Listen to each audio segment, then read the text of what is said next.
Today, we're diving into the absolutely wild story of the world's most wanted drug lord. We're talking about a man who is practically a ghost, a man who built a multi-billion-dollar empire and just about plunged an entire nation into chaos. This is the rise and the fall of El Mencho. So our story is going to end where his did. And it wasn't in some sprawling, fortified mansion. Nope, it was in Tapalpa, a small, kind of quiet tourist town up in the hills of Mexico. And it was right here, in a pretty secluded cabin complex, that a ghost with a multi-million-dollar price on his head was hiding in plain sight. For years, El Mencho was a phantom, always one step ahead of everyone. But on February 22nd, in the quiet hills of Tapalpa, that was all about to change. The final hunt was on. Okay, so who was the target? His name was Nemesio Oseguera Cervantes, but the world knew him as El Mencho. He was the head of the infamous Cartel Jalisco New Generation, or CJNG for short. And with a $5 million bounty from the US on his head, he was a total ghost. I mean, he was so secretive the only photos the world had of him were decades old. No one even knew what he really looked like. The takedown itself was this intense, multi-day operation. It all kicked off with one crucial lead, intel tracking one of his associates. Then, before dawn on the 22nd, Mexican forces moved in and surrounded the compound. The first raid sparked a massive firefight, but El Mencho, true to form, slipped away into the woods. But he didn't get far. He was cornered at a cabin complex nearby, and after one last brutal gun battle, he was critically wounded and finally captured. So, the ghost was caught. But here's the thing. El Mencho would never see the inside of a jail cell. He actually died from his injuries while they were flying him to Mexico City. And you'd think that would be the end of it, right? But his death didn't end the violence. No, it unleashed an absolute firestorm that set the entire country on fire. Which really leads us to the bigger questions here. I mean, who was this guy really? And how in the world did his organization, the CJNG, grow into one of the most powerful and most terrifying criminal enterprises on the entire planet? To even begin to understand how he built such a monstrous empire, we've got to go all the way back to the beginning. Because before he was a kingpin, he was just a poor farm boy. And his story, well, it doesn't start with power. It starts with pure desperation. El Mencho was born into a family of avocado farmers, dirt poor. He dropped out of school in the 5th grade just to work. First, he worked on the farm, and then he started guarding local marijuana fields. In the 80s, like so many others, he snuck into California looking for the American dream. But instead, he found a life of crime. By 1997, after a string of arrests, he was deported back to Mexico. He was 30 years old. And right here, this is where the story takes a turn that sounds like something out of a movie. When he gets back to Mexico, this convicted American drug dealer becomes, get this, a local police officer. For years, he learned the whole system from the inside out, who was corruptible, how investigations really worked, and exactly where all the cracks were in the foundation of law enforcement.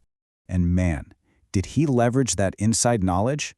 He married a woman named Rosalinda Gonzalez Valencia, who just happened to be from a powerful cartel family. That marriage was his golden ticket into the world of organized crime. He started out as a hitman, but when his bosses started getting killed or arrested, he saw his chance. In 2010, he broke away and formed his very own group, the CJNG. So with that police background and his new family connections, El Mencho didn't just build a cartel, he built a full-blown empire of drugs. And he operated it less like a gang and more like a ruthless multinational corporation, one that just happened to have its own private army. Just how powerful were they? Well, on May 1st, 2015, the government launched an operation to try and capture him. And his men responded by using military-grade rocket launchers to shoot a Mexican military helicopter right out of the sky. This wasn't just some gang anymore. This was a paramilitary force. So how did they get so powerful so fast? They completely changed the business model. See, the older cartels, they were basically just middlemen, moving cocaine for Colombian suppliers. But the CJNG, they became totally self-sufficient. They focused on synthetic drugs like meth and fentanyl, importing the raw chemicals they needed directly from China through ports they controlled. By cutting out the middleman and making the product themselves, their profits went from high to exponentially higher. And the money, oh, the money followed. By 2019, experts estimated the CJNG was sitting on a war chest of over $20 billion. That's a fortune big enough to rival the entire economy of some small countries. And the future of that fortune, their cash cow, was built on one product above all others, fentanyl. It's a synthetic opioid so incredibly powerful it makes heroin look like a child's toy. How deadly are we talking? A lethal dose is just 2 milligrams. To put that in perspective, that's about the size of a few grains of sand. The profit margins are just astronomical, but the human cost, it's absolutely catastrophic. So you have to wonder, how could a monster like this grow so powerful? Well, the tough truth is, the CJNG didn't just pop up out of nowhere. It was nurtured by massive, systemic failures on both sides of the US-Mexico border. In Mexico, the whole system of corruption can be summed up by one terrifying phrase: plata or plomo, silver or lead. It's the choice the cartels give to officials: take our bribe or take a bullet. And for decades, this has allowed corruption to just rot the entire system from the inside out.